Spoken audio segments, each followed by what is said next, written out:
Well, I was there in my marigolds, and I went out to bring the bins in. Well, I didn't want to touch the handles. And Mr. Singh comes out, and I says, "Hello, Mr. Singh, how are you?" You see, he'd had an accident in the week, and he'd banged his head. And he tried to go up the step in his flip-flops and missed. Concussed, apparently. Ambulance, the lot. And his wife had told me about it earlier on in the week. So he was telling me how he was. And he says to me, "Thanks for asking." I said, "That's all right." And then as I was listening to him, my gloves decided to make a flatulence noise. Twice. How embarrassing. That's never happened to me at all. You couldn't even do that, even if you tried. Well, there was a bit of a pregnant pause. I said, "Sorry about that. The gloves are making a funny sound."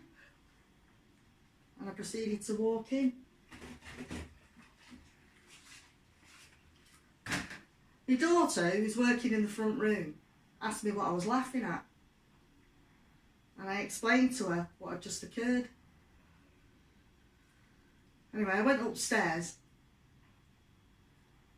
and I went to see whether my son James had cleaned the bathroom, sanitised it and everything. So I shouts through to him, "Have you sanitised the toilet flush and cleaned the shower knobs?" "Yeah," he shouts out. "All right, good." The thing is, he'd moved back from his uni digs and he was in a 14-day quarantine and he was about 8 days in. And we hadn't hugged since he'd moved back. And I'd sought advice and everything from my doctors. You know, she actually told me not to go near him. So we had to keep our distance and everything. It was quite hard. Anyway, as I knocked and walked into his bedroom, he was sat at the back near the window, scrolling through his phone. I said to him, "What do you want for your tea?" He says, "Macaroni cheese." Didn't even look up. I said, "Okay." And as I was about to turn and walk away, he says, "Oh, by the way, I'm going out." I went, "Really? Where to?" He says, "The park." I said, "All right," thinking it was the park across the way, Gosford Park. So I turned away, walked down the corridor, shouts back to him, "Make sure you take your sanitizer with you.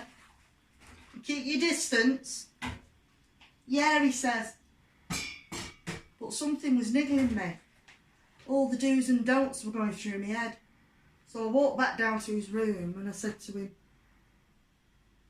"So how many are you meeting?" He says, 4. 4? You're blooming joking, aren't you? 4? 1 was bad enough. I says, "You can't do that. Have you no regard for me who's shielded? You know about my heart issue. You've seen the doctor's letter. And you're prepared to go out and put me and your sister Jenny at risk? Oh, it's not on.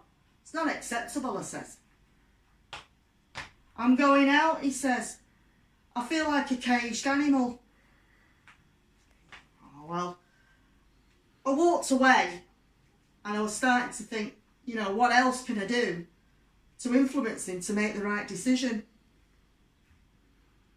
So I walked back in and I said, "Come on, you can't go out now. Give it some time. You're supposed to be quarantining. Wait till it's over. Please think of us. The government have got inside your head," he said.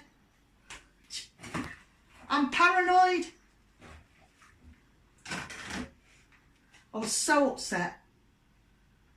You know, he wasn't empathising at all. So I was throwing everything at him to try and make him change his mind. I said, "Right, that's it." I said, "You can stay at your dad's tonight. Get in touch. And when you try and get back in, the locks will be changed as well. And I walked off, quite upset. I came downstairs, proceeded to put some washing on. Next thing, my other son, daughter comes in, Jenny, and says, "It's all right, Mum. He's not going out after all." "Oh yeah, why is that?" Well, she told me, "You've done his head in and he's not in the mood." Huh. But secretly I thought, thank God for that. At least I pricked his conscience.